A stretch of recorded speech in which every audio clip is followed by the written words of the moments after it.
Good evening, hardy souls who have made it through all 5 evenings. Thank you for your attention. I also want to express my deepest thanks to the Österreichische Film Museum, to its directors and its staff who've been exceptionally gracious and amazingly efficient in helping me with all of the very complicated elements of putting on this series, and also that they were able to do it in a relatively brief period of time. I'm deeply grateful. They also wish me to announce that should anyone be interested in seeing the videotapes of these sessions, perhaps if you missed one or wanted to check on a reference, they are available free of charge to be seen at the Film Museum. Today, in my last attack on the uniqueness of the cinematic, I want to deal with the issue of language in film, not the language of film. This will not be a semiotic discourse, but an approach to the ways in which filmmakers have used words. And in particular, I want to shift my attention from Soviet Russia in the 1920s to France in the later 1920s and 30s. And to begin with, I want to show you an excerpt from Fernand Léger's film, Le Ballet Mécanique, focusing on the cubist relationship to the written word. I'll begin right now with that.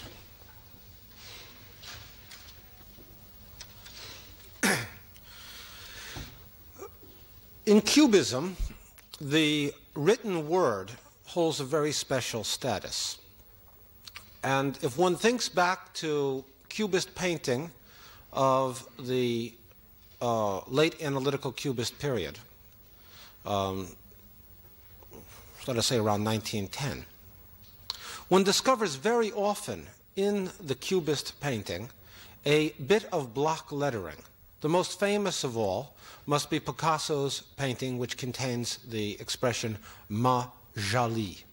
But many Cubist canvases contained an image of a newspaper, so that the word in block lettering journal would occur within the canvas. Now, the function of lettering, such as "ma jolie" or journal, was very specific to the aesthetics of Cubism. That is, where the block lettering occurred on the canvas, the eye focused directly on the actual surface of the canvas. The block lettering was the place where one read the absolute surface. Because what Cubism did was withdraw from the optical space of Renaissance painting, not a totally flat surface, as Mondrian would later do, or as the suprematists would later do. They condensed the possible painting illusionary depth to a radical compression of edged forms.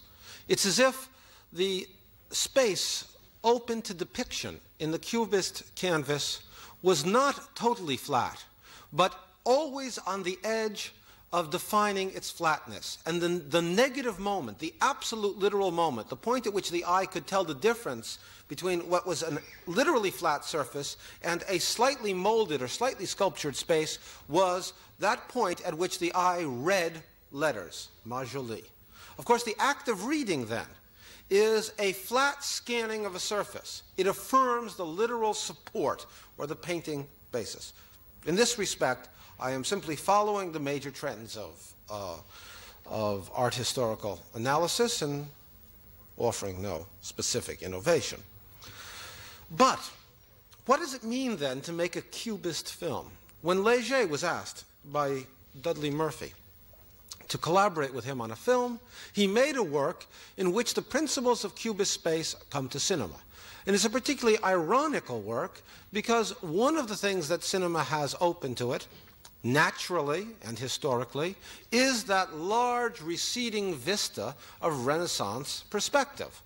Lenses are made, in fact, as Stan Brakhage pointed out in that text I had you read Wednesday, lenses are made in order to imitate the Renaissance vanishing point perspective, in order to see things in depth. Léger's Ballet Mécanique, then, is a work in which a series of images are chosen and constructed in rhythmical form, which limit the possibility of depth within the cinematic illusion. And the very first image is of a woman on a swing. And although her garden goes way behind her, she herself, because she is on the swing, occupies a limited shallow space just before the camera.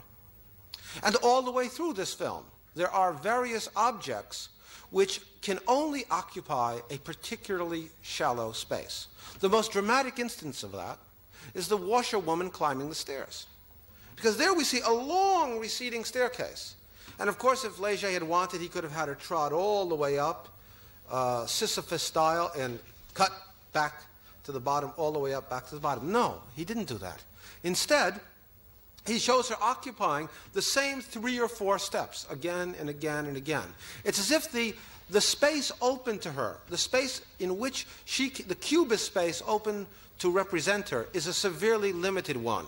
And in the process of loop printing, then, her hand pulling up her skirt becomes like a gear or a flywheel. And indeed, flywheels and gears are very important in this film, because any machine occupying a regular repetitive circle defines, a machine automatically defines the space in which it can work. A gear wheel which moves like this will always move from here to here, will never suddenly fly off in one direction or recede in the other direction. So the cubist representation, as brought forward by Léger, has one specific dramatic moment. The point at which all space disappears is when the abstract sign "On a volé un collier de perles de 5 millions" appears. Because when we see words on the screen, we automatically stop reading the space of the screen the same way as when we see photographed objects. We read it just across, and we are almost instantly and automatically led to forget the presence of the camera. So one sees this meaningless statement, a simple announcement: someone stole a collar of pearls worth 5 million. And then out of the notion of 5 million comes the number, the zeros of the million, which are animated. We see them appearing in motion. We see them cut from 3 zeros to 1 zero, as if going in for a close-up. And then at one particularly dramatic moment, the camera pulls back from the text. That is, by moving backward, the camera defines the fact that there is a shallow space between the camera and any object it films. That is, all cinematic representation must be based upon an unthematic space, a space that never can be represented. And that is the space between the camera and the first thing it sees. If, on the other hand, the camera comes literally mesh up against that which it is photographing, it blocks out the light and it ceases to photograph anything. So at this particular moment in the film, Léger turns upon the use of block lettering as a formal device, simply and dramatically, to represent the absolute area beyond which space cannot be represented. Language here is not what it means. Language is that visible barrier, that act of reading, that left-right scanning, which creates a space in which no visual representation can occur, not even the most limited cubistic representation. I'm going to turn from Cubism, which only had a passing relationship to cinema, and indulge you with excerpts from Surrealist works. Now, Surrealists, like the Constructivists, claimed that cinema was really theirs. The Constructivists said, well, of course the cinema is the constructivist art. It's a machine, isn't it? And Vertov made the ultimate constructivist film when he made a film, Man with a Movie Camera, about the nature of the machine, in which the entire social organism, the entire society of the Soviet Union operates like machine work.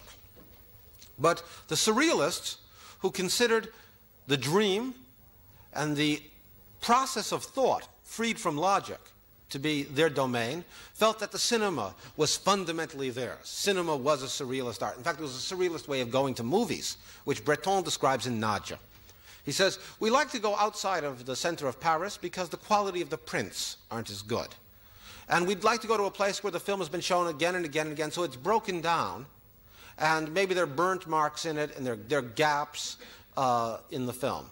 And of course, we insist on never coming in when the film begins. Much better to go in late and to immerse yourself in this mysterious, scratched world of broken, fragmented cinema. This is described in Nadja as a surrealist activity. And in the surrealist manifestos, one sees the association, the emphasis on language. Surrealism was primarily a linguistic act, although not necessarily a literary act. Breton comes finally, after 20 pages of the manifesto, to define surrealism. And I'll attempt a crude translation. He says, surrealism, a masculine noun.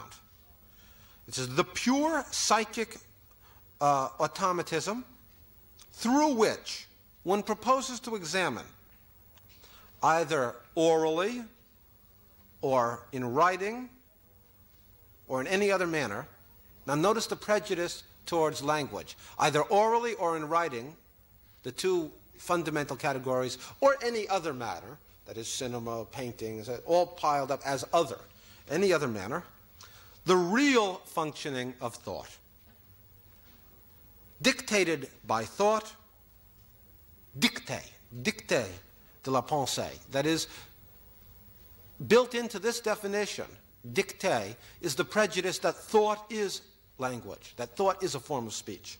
Dictated by thought in the absence of any kind of control exercised by reason, outside of any aesthetic or moral preoccupation. That's surrealism, the pure automatic psychic mechanism by which one proposes to examine, be it orally or in writing or in any other way, the real functioning of thought, dictated by thought in the absence of any control exercised by reason, outside of any aesthetic or moral preoccupation. That is surrealism. And they felt that somehow cinema was privileged as a surrealist tool. I'm going to show you tonight a long excerpt from Chenin de l'eau, the first 10 minutes of the film. It's about half the film. Then I'm going to show 3 very short excerpts from L'Âge d'Or, 2 brief excerpts from Las Urdes, or Land Without Bread, or in the version here, Terre sans pain. Finally, I'm going to end with the whole of Étoile de Mer and the whole of Anemic Cinema, which are, all these are relatively short. In Anemic Cinema, I'll propose to bring forward a synthesis of the cubistic attitude towards lettering and language and the surrealists. So now let us proceed into Un Chenin de l'eau and see the first 10 minutes of this marvelous film.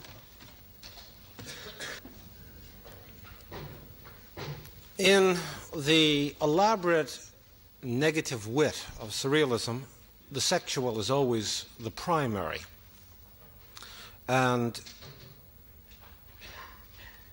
there is a way in which language, verbal language, both has access to the primacy of the sexual while covering it up. And that'll be a major part of my discourse tonight, the elaboration of this sexual primacy and its relationship to language. In this particular film, the only words are titles. Curiously, in this print, the titles are in English. Originally, it was in French. It doesn't matter at all because they're not linguistically important. They are all temporal designations. The first one, il était une fois, once upon a time, and then 8 years later, and then another somewhat later, 16 years before, and then around 3 o'clock in the morning, and finally in the springtime. They, of course, add nothing logically, although they pretend to. They act as though temporality made a consequence and therefore had to be named in the order of events here.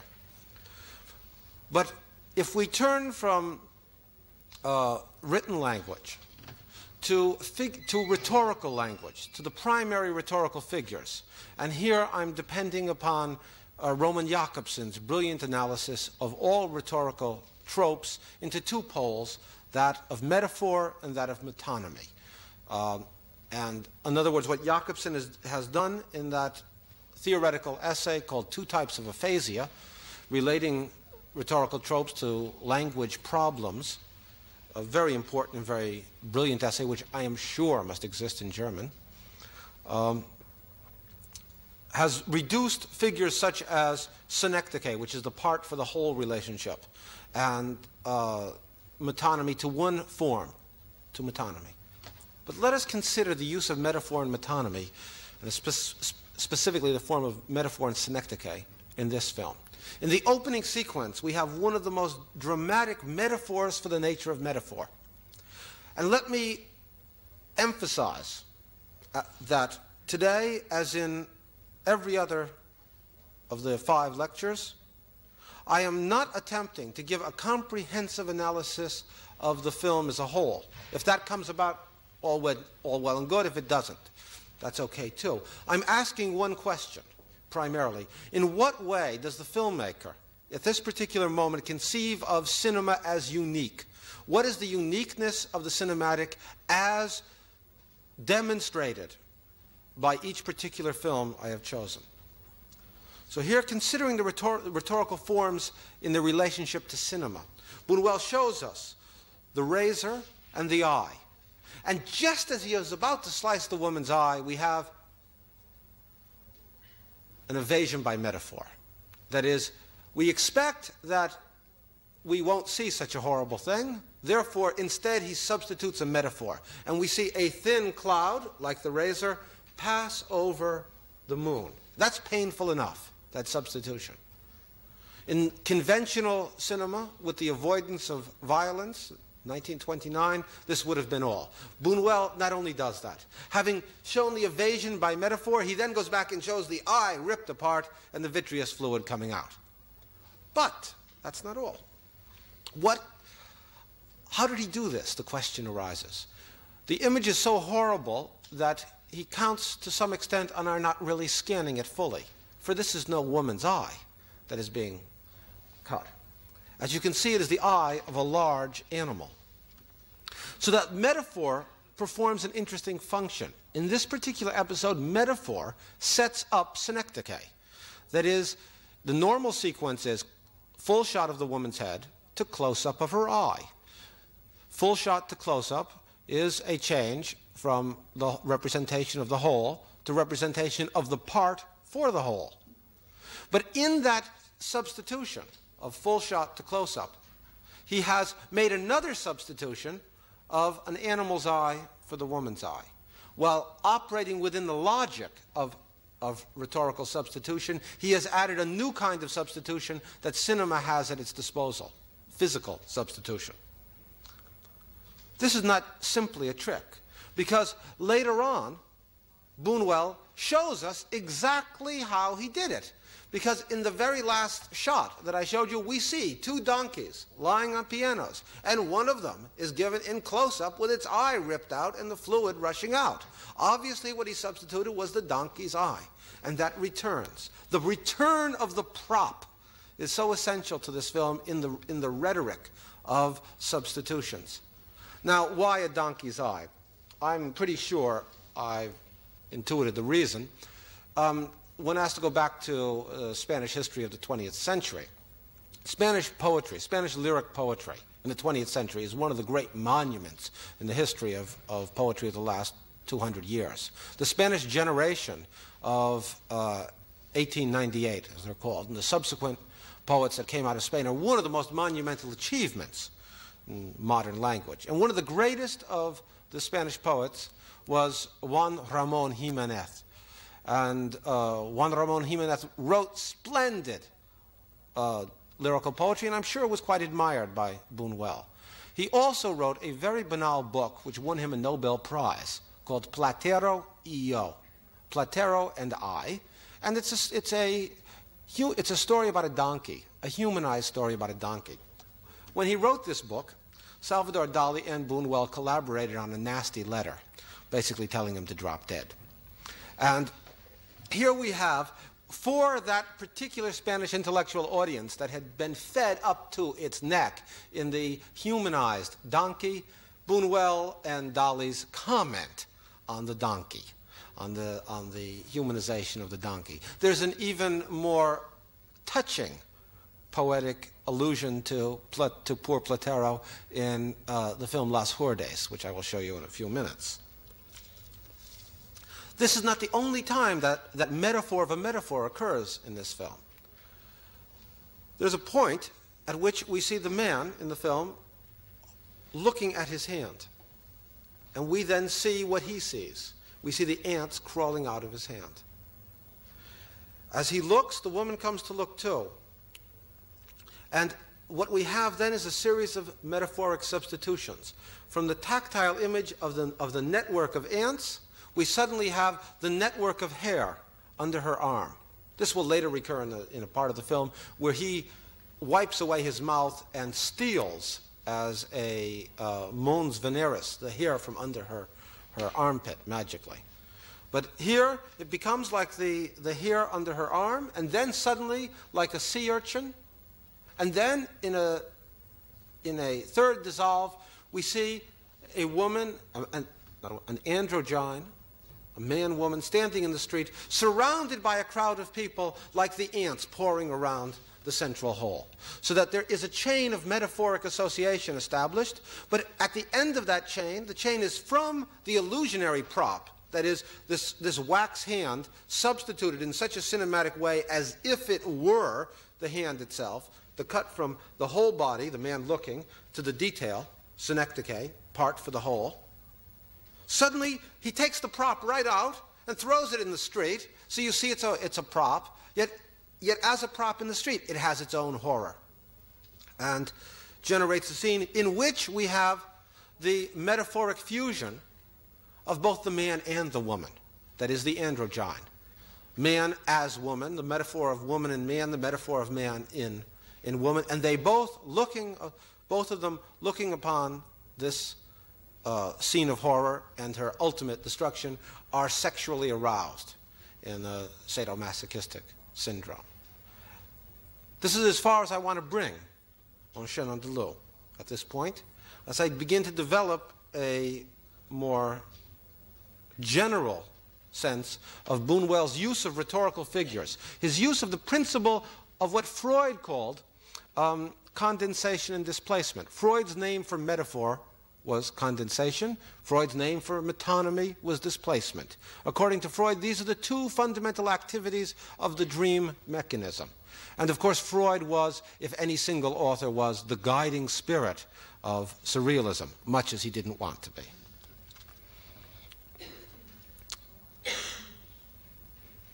So I will move then from this film to L'Âge d'Or, The Golden Age by Buñuel, a film which opens up didactically, showing us the habits of the scorpion. And we have a series of titles describing how scorpions behave and a series of shots illustrating that. And at a certain point, we see the scorpion killing a rat. And after that, we see the title, Some Hours Later. And so we expect to see the dead rat. Instead, after that temporal title, we see a sudden scene on a deserted island, a series of dead bishops, and towards the end of that scene, we come upon two lovers in the mud, two people passionately making love in the mud, and that's the point at which I want to begin my excerpt.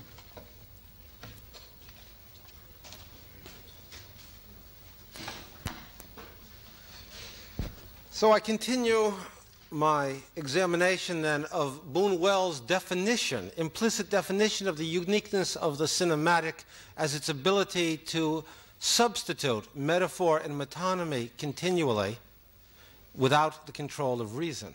And here, of course, in that act of substitution, the sexual is primary.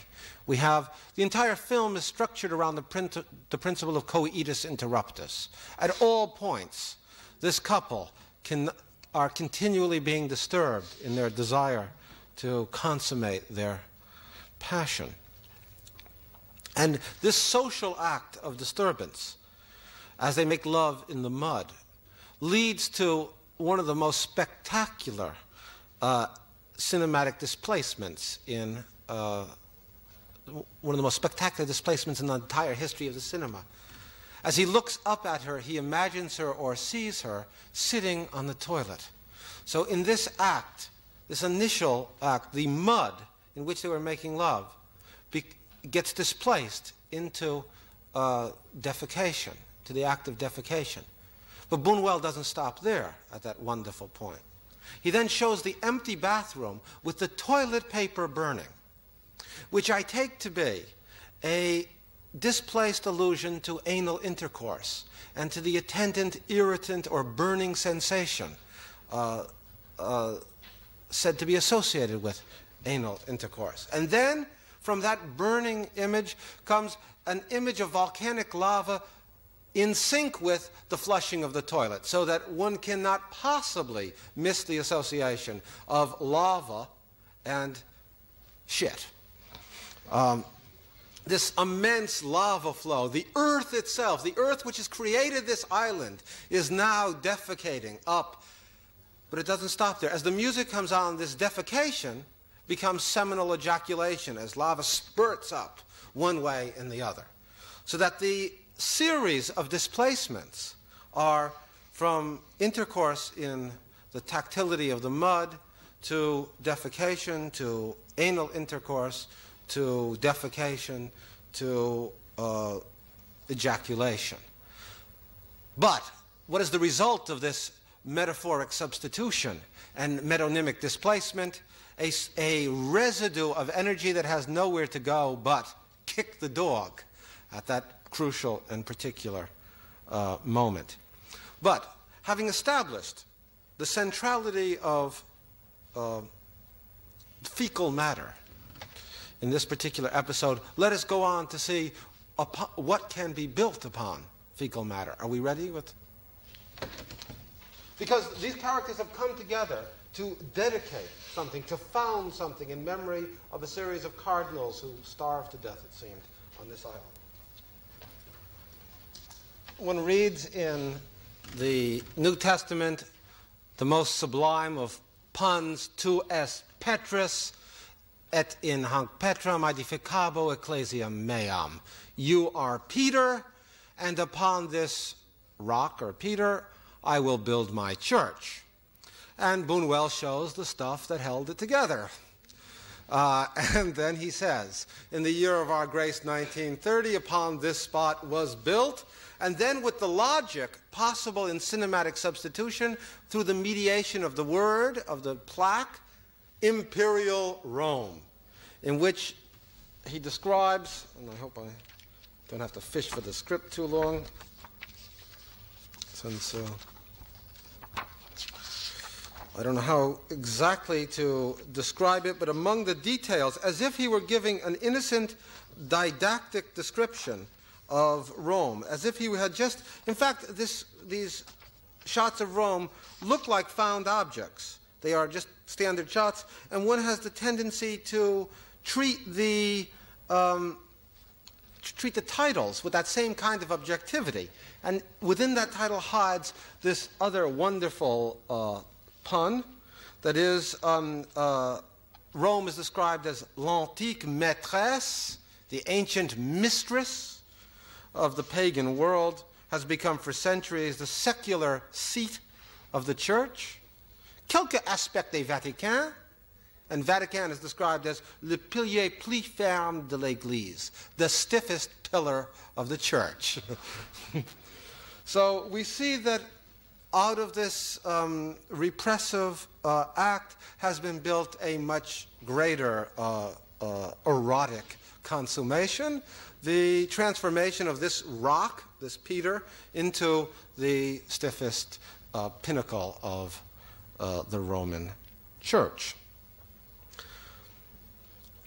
On the wall, of course, of the Vatican is another example of surrealist language, and that is the banal letter of the Pope. Here is the Pope's balcony, but he has left a note that I told the guards to leave and I don't know what the word means, bail, in very good condition for you. I hope you meet the train on time. I told the chauffeur what to do. Please let me know about that telegram. That's all I have to know about, really. Regards to your primo. In other words, the immense banality of a note. And then the city is shown as a modern city, and sometimes on the holy day, parfois le dimanche, boof, the city begins to explode. The sexual energy which we had seen in the volcano is now transformed to the very nature of the city. And so the film proceeds all the way through with a series of substitutions and replacements based upon the fundamental substitution of coitus interruptus. That is, that out of this primal act of separating and stopping comes a series of transformations which are like unto punning language in the sequence of this film. I'll take you now to the very end of the film, where in his fury, the male figure has plowed up the master bedroom, the Louis XVI bedroom, has ripped up the pillowcase and is throwing the feathers out the window. We take it from that point to the end of L'Âge d'Or. We are ready. We're not ready. Okay.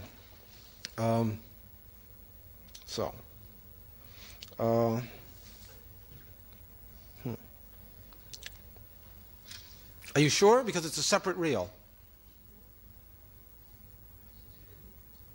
No, I thought so. What one sees here, then, is the special power of language in relationship to metaphor. We have a visual metaphor established, that is, the feathers falling on the ground are compared to the tops of the mountains over which one pans and sees the castle.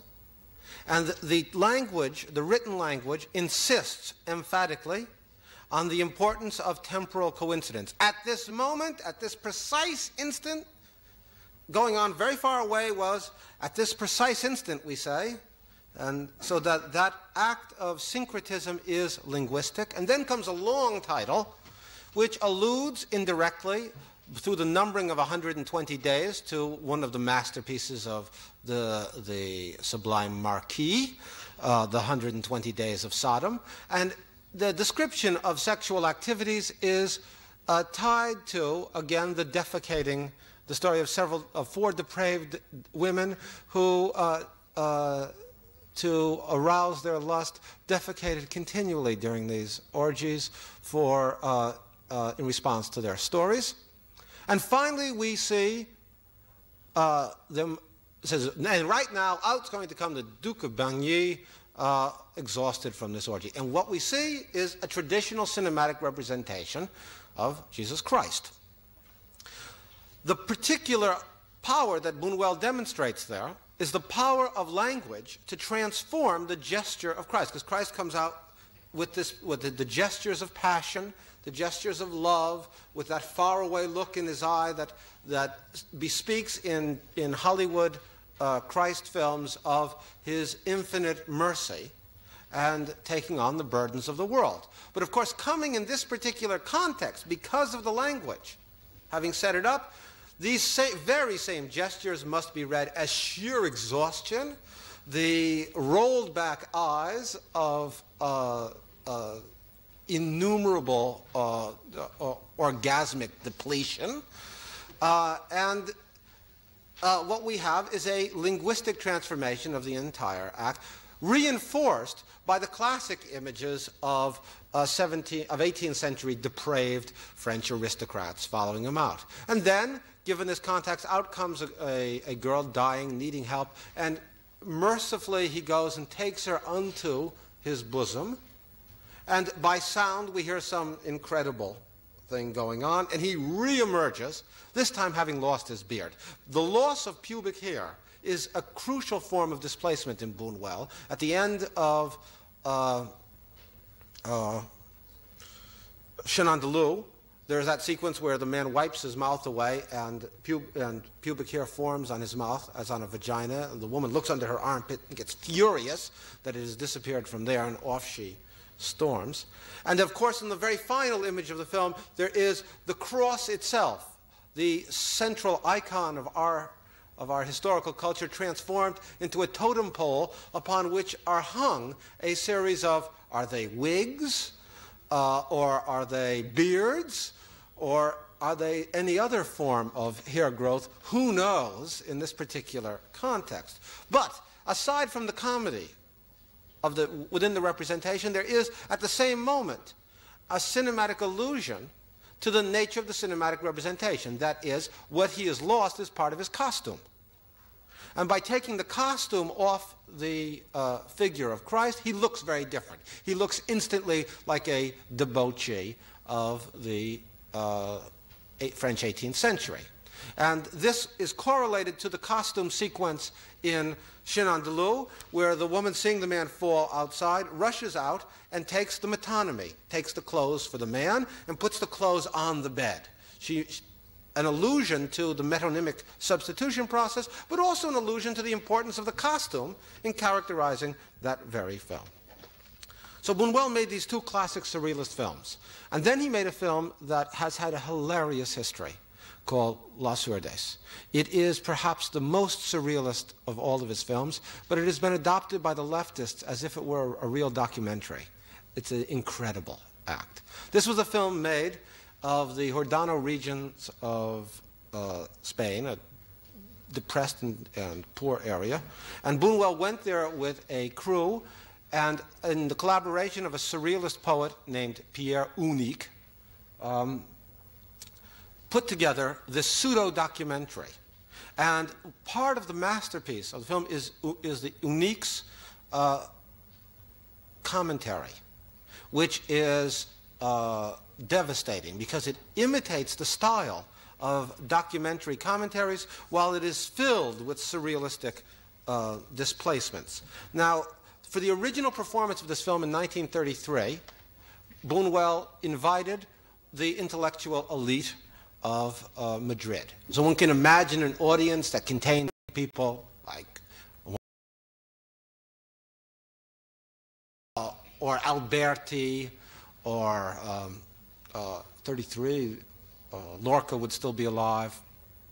The strong Miro, the strong Spanish generation of artists which were so spectacular in the century. And there's Buñuel in the projection booth with a microphone, reading the commentary as the film is on, and with a record player playing excerpts from Brahms' Fourth Symphony.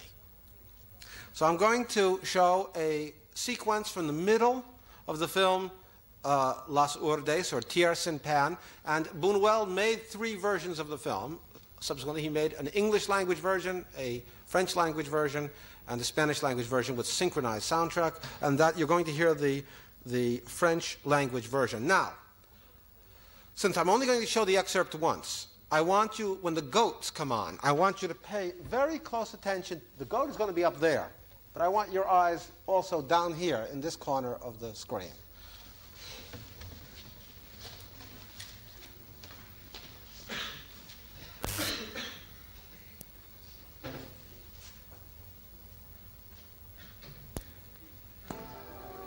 Ces gosses déguenillés qui vont pieds nus reçoivent le même enseignement que celui qu'on donne à tous les enfants qui fréquentent l'école primaire du monde entier.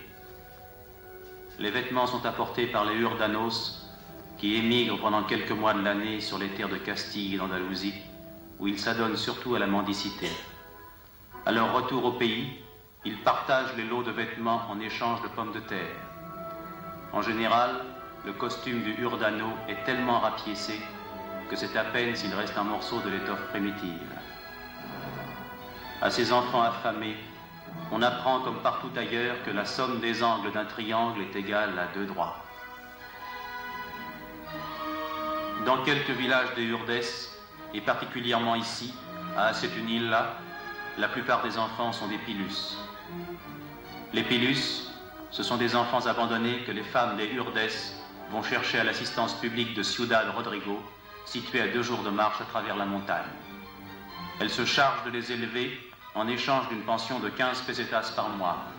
Cette somme misérable servait à faire vivre toute une famille jusqu'au jour où, il n'y a pas longtemps, fut interdite aux Urdes l'industrie des pilus.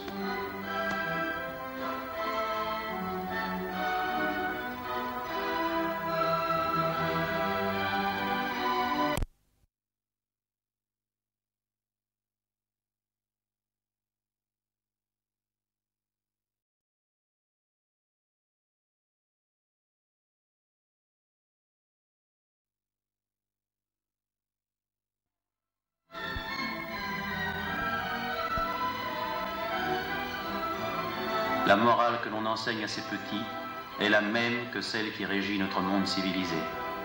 Respecte le bien d'autrui.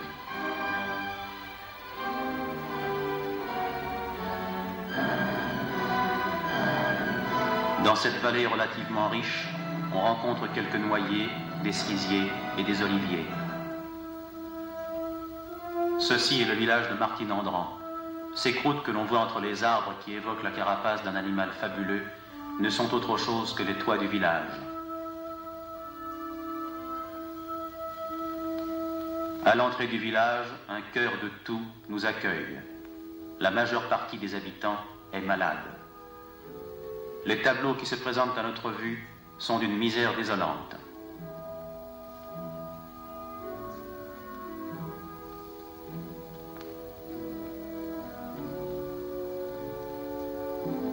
Le goitre est la maladie spécifique des Urdes hautes qui constitue l'objet principal de ce reportage.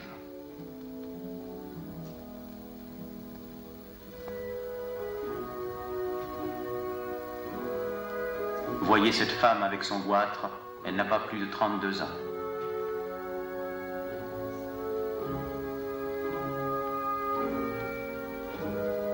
Nous visitons le village accompagné de l'alcade de Martinandran. Dans une rue déserte, nous rencontrons une fillette. Nous demandons à l'alcade ce qu'elle a. Il nous répond que depuis 3 jours, l'enfant reste là sans bouger. Elle doit être malade puisqu'elle se plaint. Mais nous ne parvenons pas à savoir ce qu'elle a. Un de nos amis s'improvise médecin, s'approche d'elle pour s'informer de ce qui lui fait mal à la gorge. Il lui demande d'ouvrir la bouche et nous pouvons voir ses gencives et sa gorge enflammée. Malheureusement, nous ne pouvons rien faire pour elle. 2 jours après, comme nous demandions de ses nouvelles, on nous a répondu que la fillette était morte. De quoi se nourrissent les habitants de ce pays stérile? Les seuls aliments ou presque dont ils disposent, ce sont les pommes de terre et les haricots, et encore pas toujours. En particulier au mois de juin et de juillet, il arrive que cette base même de l'alimentation leur fasse défaut. Leur alimentation carnée se compose uniquement de porc. Il n'y a que les familles riches, si on peut les appeler ainsi, qui ont un porc. Chaque année, on tue le porc. Sa viande est dévorée en 3 jours. Aux endroits les plus fertiles poussent des oliviers. Souvent, le fruit en est détruit par les insectes. La chèvre est l'animal qui résiste le mieux dans ces parages stériles. On réserve son lait aux malades graves. Il trempe dans ce lait le pain que les mendiants ramènent de loin et que l'on garde lui aussi pour les malades. On ne consomme de la viande de chèvre que lorsque l'une d'elles se tue, ce qui arrive quelquefois quand le sol est abrupt et les sentiers escarpés.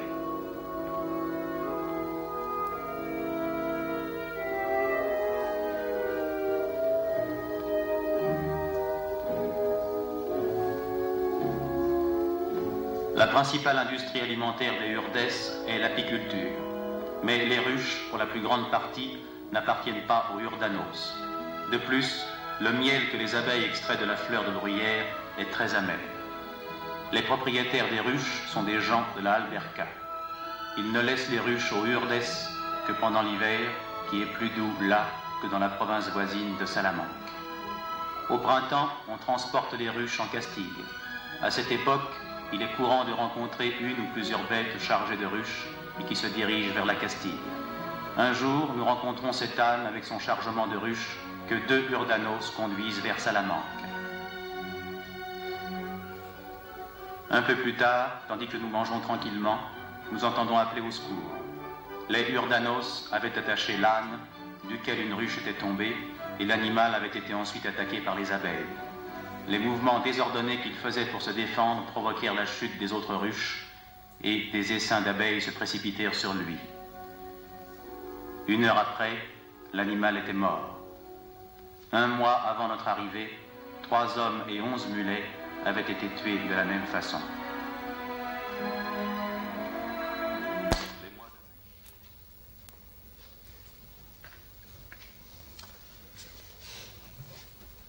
So, here we have a documentary film, or a work that pretends to be a documentary film that continually puts its authority into question. It opens up with the children going to school, with the commentary, like children all over the world, they learn what children learn in school. And the language is such that it is immensely reassuring, but constantly smuggling in curious things. At a certain moment, it pans up during the Republic, remember? It pans up during the Republic to an image of a regal queen.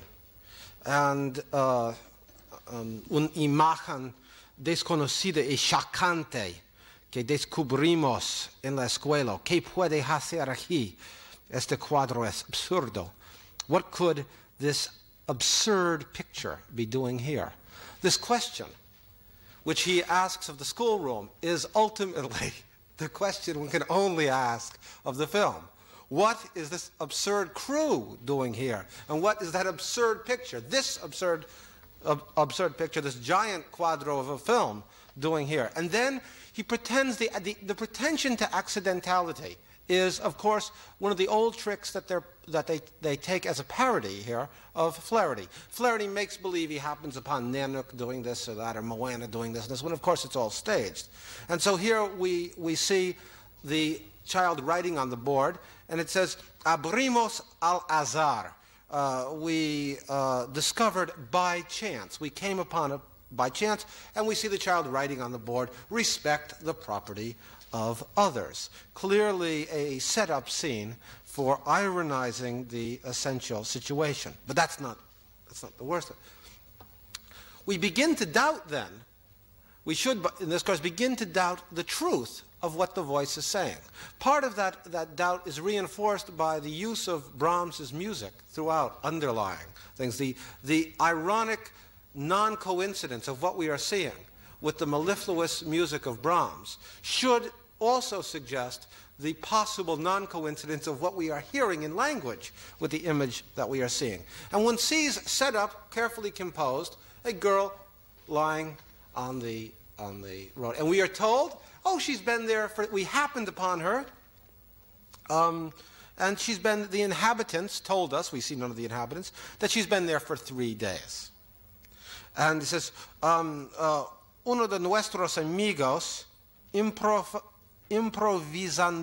médico, acting as an improvised doctor, goes up to her.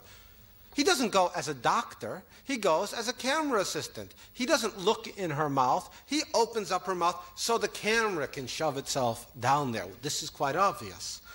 There's no medical attempt. And then the voice tells us, that same deadpan, we came back 3 days later, we said, how's the girl? Oh, she's dead, they said. And so the film continues to now open up the question of eating. What do these people eat?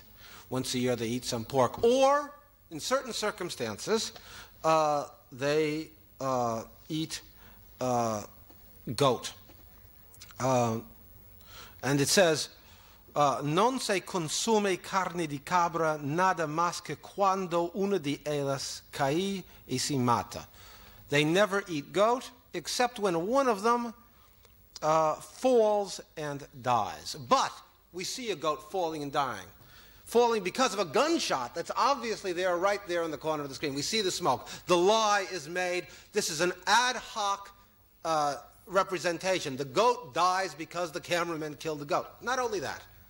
They show that in the frame. Then they do a wonderful Eisenstein cinematic trick. The goat falls. They either take the same one or a different goat, and they drop it off to get an aerial view. So there's no way in which you're going to get 2 views of the same goat falling in a documentary film. Only in a staged film can the goat come? So having set this up so thoroughly, we then come to poor old Platero taking his little trip. And obviously Buñuel and company said, remember Shenandoah? Let's give the bees a treat. And they fed this donkey to the bees. And lest your cinematic illusion be complete, you get the eye surrounded by the bees. A displacement of the two horror images which open up Shenandoah, the sliced eye and the ants crawling around the hole. It is an interior surrealist cinematic illusion.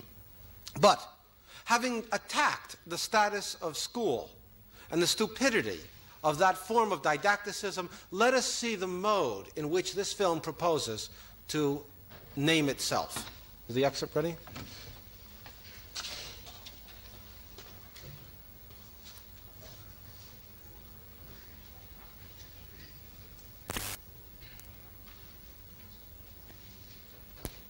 Les Urdes.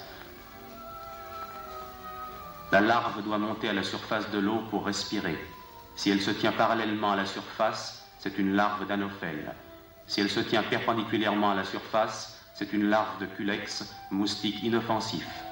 L'anophèle adulte se trouve dans toutes les maisons urdanas. On le reconnaît au fait qu'il se pose perpendiculairement au mur.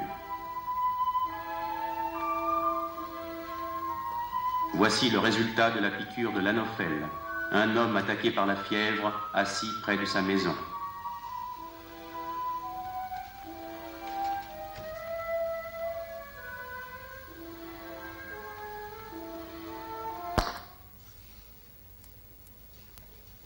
So, the true documentary mode appears. We see mosquitoes and we're told about the effects of mosquito attacks. And then for us, the sophisticated viewers invited in 1933 to Buñuel's demonstration in Madrid, we get a lesson in mosquito control.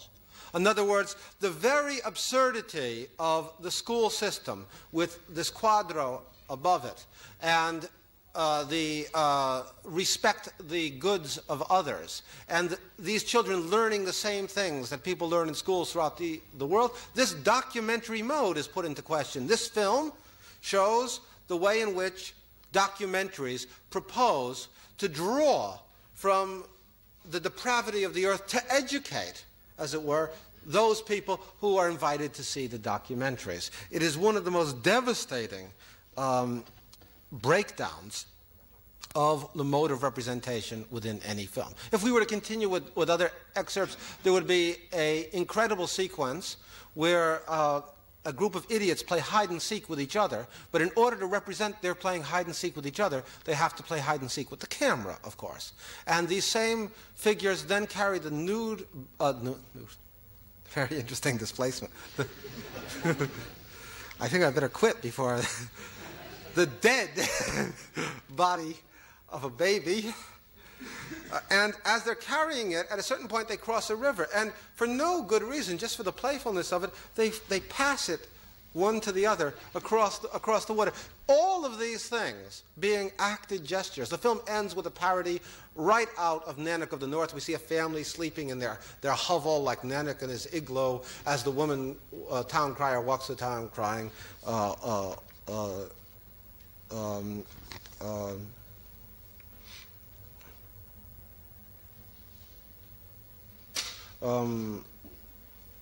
pray for the Virgin Mary. Okay, one sees then the way in which language is used by Buñuel in different films. And recall, of course, that L'Âge d'Or opens up with a lesson in scorpion behavior. The way in which language is used to establish a mode of representation and to undermine that mode of representation at the same time.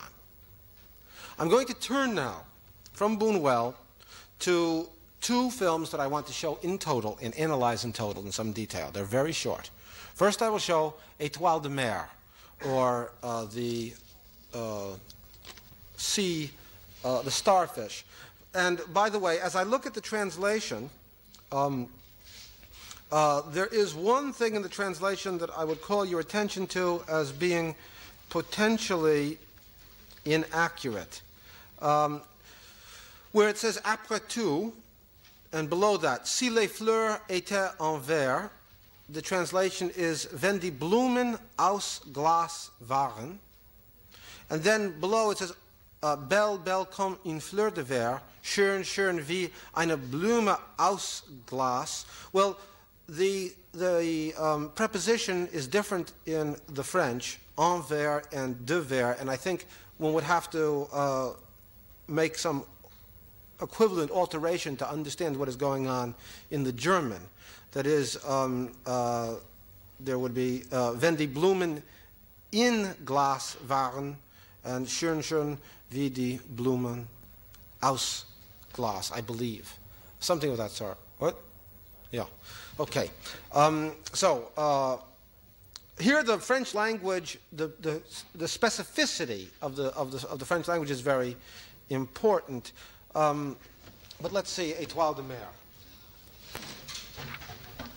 One should note, of course, the title as Man Ray made it. This is a poem de Robert Desnos,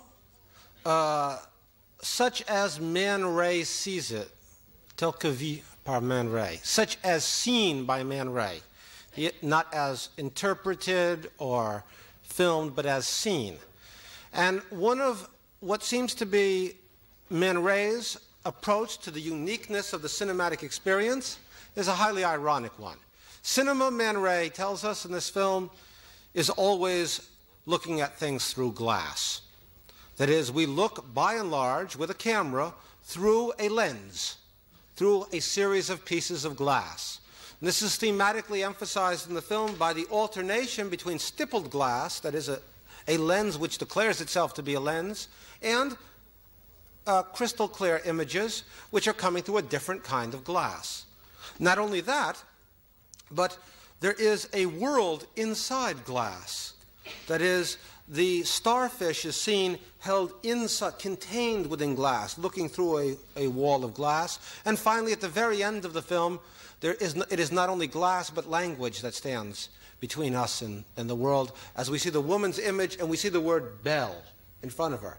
And to affirm what it is that the word belle is written upon, something is thrown, shattering the glass in between. So the uniqueness of the cinematic, as Man Ray sees it then, is through glass. But what is he seeing through glass? Here we have a surrealistic elaboration of a sexual myth known by the professionals as the vagina edentata. The vagina edentata is an ancient myth that manifests itself recurrently in psychoanalytic situations and in dirty jokes. It is the myth that vaginas have teeth and all the attendant fears. So from the very beginning we see les dents des femmes sont des objets si charmants. Women's teeth are so charming. We read the word, and what do we see? A woman's legs as she raises her garter towards the location of the teeth, which we do not see, of course, because one should only see them qu'on ne devrait les voir que en rêve, either in dreaming or à l'instant de l'amour. The man goes up to her room, but consumed by the myth of the vagina edentata, he is impotent and he leaves. Adieu. Off he goes. And he thinks of her as si belle, so beautiful, and Cybele, si belle.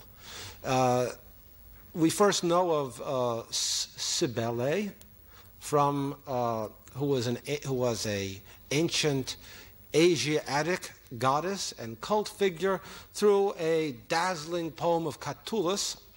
And I didn't have a Catullus at my disposal today, but I think it's number 64 in Catullus. She is a wild, castrating goddess. And Catullus's poem is a Dionysiac revel of castration. Cybele, Cybele. How beautiful she is continually developed. And then we see, at a certain point, what he associates with the vagina edentata. That is the starfish. The starfish come alive, looks like it has like a soft, interior filled with teeth. So his obsession, his act of substitution, his metaphoric sexuality is going home after seeing the naked woman and meditating upon this obsessive image he has of the vagina indentata. And he thinks of her as beautiful, beautiful, oh, I'm sorry. And then among the objects he meditates upon is a phallic flower. And he says, beautiful, beautiful like a flower of glass, like un fleur d'hiver. And here the punning begins. With d'hiver is, of course, like many a flower, like a different kind of flower. Beautiful, beautiful like a flower of glass, like a diverse flower.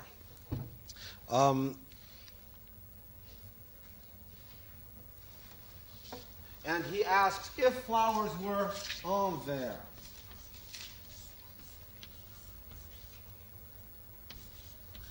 Which is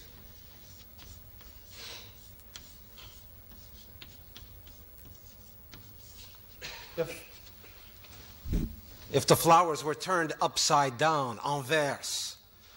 And we see at that point all of the starfish and swords going in and out as les fleurs en verre, the upside down flowers, the switched around flowers, the substitutive flowers, the swords going in and out in a specifically sexual manner. But beyond this pun is the specific status of the flowers we're dealing with. They are flowers.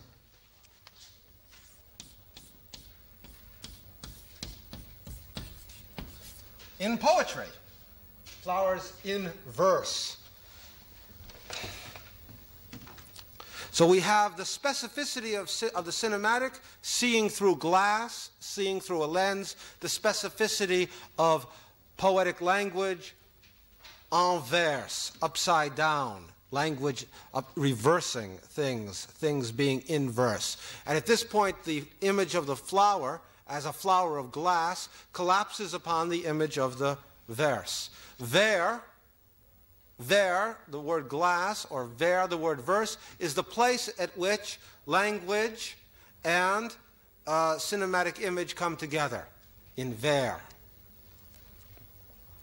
So he attempts an escape. And in that escape, we see the natural universe as fogged out, as creating a kind of lens around him. And then we see another image of distortion of the mediating area, the very ear through which we see things. Belle comme une fleur de feuille, like a flower of fire. And the fire is now compared to a flower, but the fire also distorts the air through which we look, is a distorting lens, and we see that mirrored in the distorting act of the lens. In the description of dawn, which is an elaborate metaphor, we have also this notion of veiling through a gauze. Le soleil, the sun, en pied à l'étrier, 1 foot in the stirrup. That means the sun, the images of the sun getting on a horse. But instead of being driven by the Apollo's chariot, this sun is going to ride the horse. The sun, just before it comes up, it's behind the horse, just before dawn. Le soleil, en pied à l'étrier, niche un rossignol dans une voile de crêpe. Nests a nightingale. It's the last point at which the language of the night appears. Nests a nightingale down in a veil of crepe. This is a poetic description of the act of dawn when the first light appears, but the direct rays of the sun have not appeared. And it's at that point that we see vous ne rêvez pas. There's one other metaphor of the flower. It is a flower of flesh, a flower de chair. And at that point we see two very interesting things. We see a mask. So the woman lifts her mask, and her face is described as a flower of flesh, so that the entire human body is compared to a mask, that we see through our masks of flesh. We see carnally, as this entire film is involved in the carnality of the transformations of psychosexual dilemmas. And we see his hands. We see the flower patterns on his hands, followed by the line, il faut battre les morts quand ils sont froids. We have to beat the dead when they're cold, which in this particular context is an allusion to masturbation for an erection. We see his hands, and il faut battre les morts quand ils sont froids, but they're absolutely froids because of the fear of the vagina indentata, which he is left with at the end. How beautiful she was. She goes off with another man. But still, it is not her he's interested in. It is his own relationship to the vagina indentata, and he looks at the starfish. Quelle est belle, how beautiful it still is. And at her, Belle, see Belle? He smashes something, smashes the glass. And so this particular version of the surrealist encounter of language, film, and sexuality comes to an end. And I soon will come to my end here with one of my favorite films, Anemic Cinema, by Duchamp. Duchamp was a close friend of Desnos. In fact, this is a film by Rose Selevy, one of Duchamp's pseudonyms. It is a definition of cinema from its very title. Cinema, by an anagram, is anemic. So this is an anemic movie, not much of a movie, a very weak one, or, much more importantly, cinema is anemic. And this is going to prove it. Let's prove it.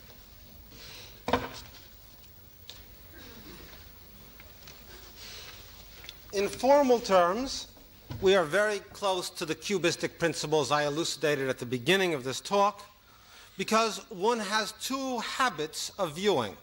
On the one hand, when one looks at these rotating discs that are graphic spiral lines, the eye automatically formulates a sense of depth, and they either recede away from us or plunge out towards us. On the other hand, when an ontologically identical disc, that is a disc with images printed on it, has instead of graphic lines but words, the eye adjusts itself and gradually lets those words come by from a fixed point of view rather than apprehending them as a whole, and goes through an act called reading.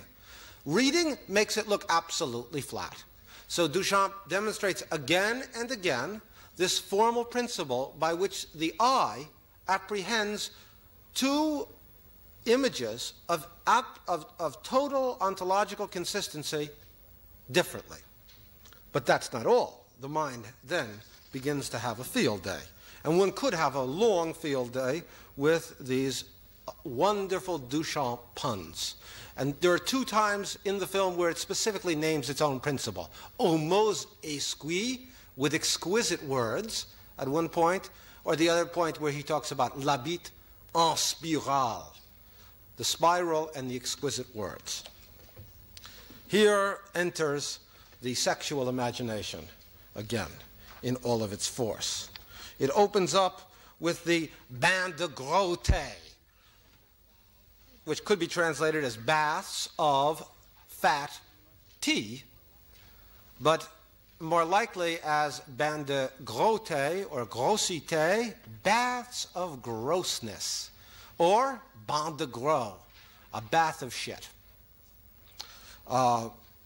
And we see a series of images that if one does not read the puns and think of the puns, look as spirals. But once one begins to see those puns and to understand the puns, suddenly the mind must transform what it is seeing. One sees, instead of a spiral emerging out at one, an immense piece of fecal matter emerging out at one, as one thinks of bain de gros coming down from the image. Or to take one that is probably accessible without much hermeneutical interpretation, the one on the other side, l'enfant qui tète, the infant who sucks, is a souffleur de chair show, of hot flesh. So the infant who sucks transforms the image of the spiral into a breast. Or let us take the most simple of all allusions to the intimacy of lovemaking, inceste ou passion de famille, a coup trop tiré.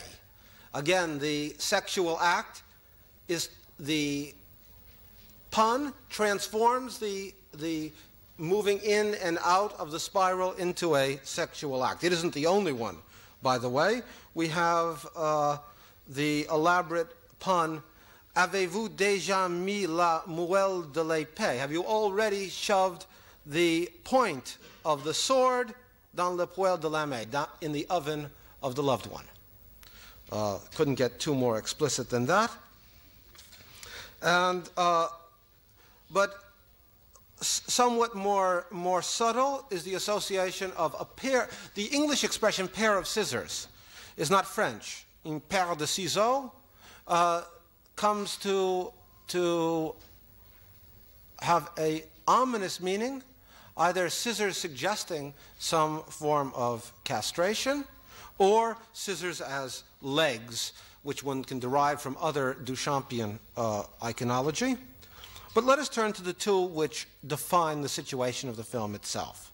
First, esquivons les ectymos des Esquimaux homos esquis. We have the exquisite words, puns. And what we are doing is esquivons. We're sidestepping. We are avoiding subtly des ectymos des Esquimaux, the welts or the bites of Eskimos. And of course, the Eskimo has a particular mythical place in the erotic imagination. Eskimo sexual habits being subject to a myth of extreme generosity. So let us avoid the welts, the bitings, the love bites, or perhaps the whippings of Eskimos with superb puns. Or finally, the self-definition of the film. L'aspirante habite Javal, et moi, j'avais la bite en spirale. There's a filthy French expression called blanc de œuf et cheval. Cheval is sort of like a very strong astringent cleaning fluid. And when you speak of egg white and javel, you speak of cleaning out a vagina with semen. L'aspirante habite Javal. The aspiring one, the erection, lives in the Javal. Et moi, j'avais la bite en spirale. That is, I live in the spiral, or I have the habit of the spiral, or, to take a French slang word for the penis, bite, I have my cock in the spiral. What Duchamp has done is given us an elaborate mélange of three items. That is the act of reading, so we see things flat. The act of prehending a moving form that we must take in depth, and the act of naming one with the other, so that having prehended the graphic abstract image as a receding or emerging form, we are tempted to metaphorically treat it as a sexual image. This, he says, is what language and cinema can do. It's not much. Cinema is anemic. In conclusion, then, I have been all week asking several films to tell me, so I can try to tell you, about the uniqueness of the cinematic. And I've received several proofs of very different degrees. Each filmmaker of major strength approaches film in such a way that he wants to define what it is about film that is attracting him and what it is about the cinematic situation that is fundamental. And this much we can count on, if nothing else, that there will be many weak new filmmakers, and each of these weak new filmmakers are going to find something new to do. But when a strong new filmmaker comes along, we can be sure that he will not only find something new to do, but he will take this which he finds as new, as the very center, as the hottest burning ash of cinema, as the place where cinema names its own uniqueness, and as the place where cinema names itself. That is what is quality in film. Finding so much in cinema, finding something that no one else had seen that cinema does, and seeing that as the essential, the very core, the very quick of what film is. Since there have been no questions in the past, I'll assume there are none today, and bid you a goodbye.